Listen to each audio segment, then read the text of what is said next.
cancer patient denied treatment by Heartless Clinic until the bikers stepped in to do what no one else would.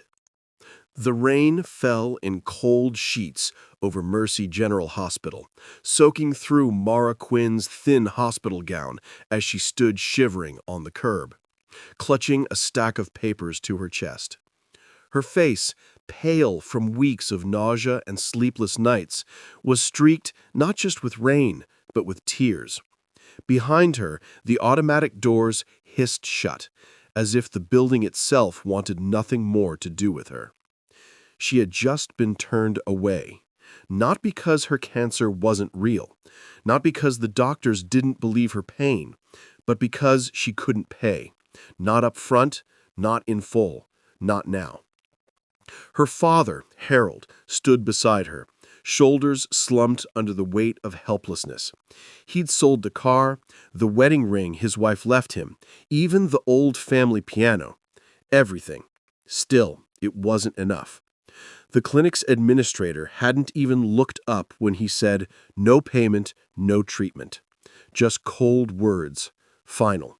Final like a coffin lid slamming shut. Mara dropped to her knees on the wet pavement, the medical reports slipping from her numb fingers, pages scattering like fallen leaves. She didn't care anymore. Let the world walk over her. Let the cancer win. What was the point of fighting when no one cared enough to let her? But someone had seen.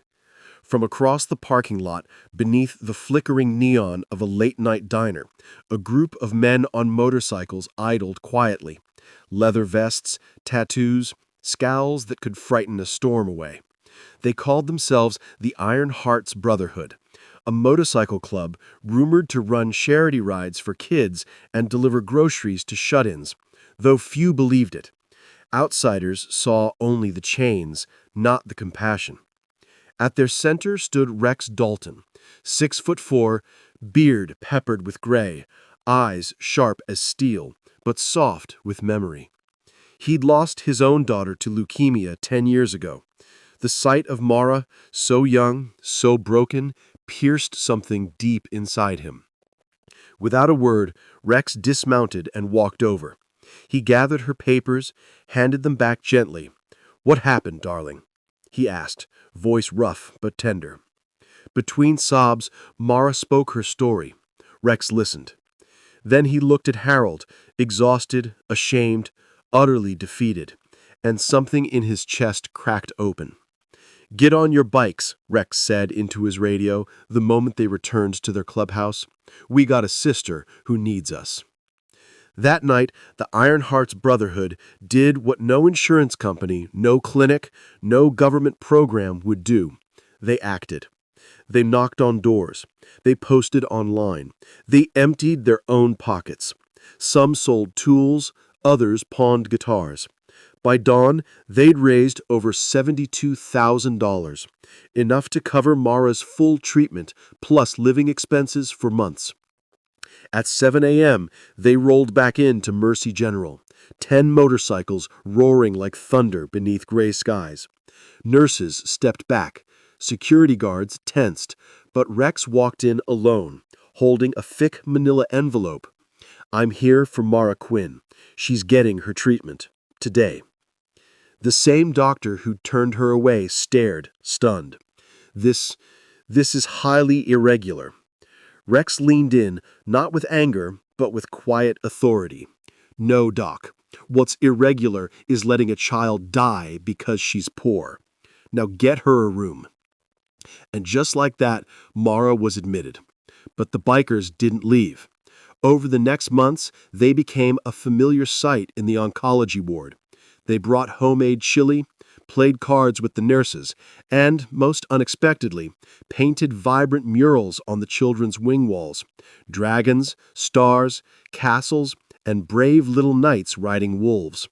Mara laughed for the first time in years when Rex showed up in a pink tutu for morale. She fought harder, not just for herself, but for them. For the men who wore skulls on their jackets but carried hearts in their chests. Then came the day of her final chemo session. As the IV drip slowed to a stop, a roar echoed from outside. Deep, rumbling, triumphant. Mara looked out the window and gasped. Dozens of motorcycles filled the parking lot. Bikers in black leather stood shoulder to shoulder, holding a massive banner. "Welcome home, Mara." Horns blared. Cheers rose. Tears streamed down Harold's face. Rex walked in and handed her a single sunflower, the first bloom of spring. "You did it, kid," he said, voice thick. Later, the doctor who once denied her care found Mara in the hallway. Eyes red, hands trembling, she whispered, "I'm so sorry. I was wrong. I'll never let money decide who lives again." Mara hugged her. "You're forgiven," she said, "but promise me you'll remember us." She did. Today, Mara volunteers at that same hospital, guiding families through the nightmare she once faced. And every Sunday, rain or shine, a line of motorcycles can be seen parked outside the children's ward, delivering books, toys, and most of all, hope. Because sometimes heroes don't wear capes. Sometimes they wear leather vests and ride with iron hearts. If this story moved you, please like, share, and subscribe to ACA Story Tales. Every click helps us bring more true stories of courage, kindness, and second chances to people who need them most. Your support doesn't just watch, it changes lives. Because in this world, compassion is the rarest and most powerful miracle of all. Thanks for watching.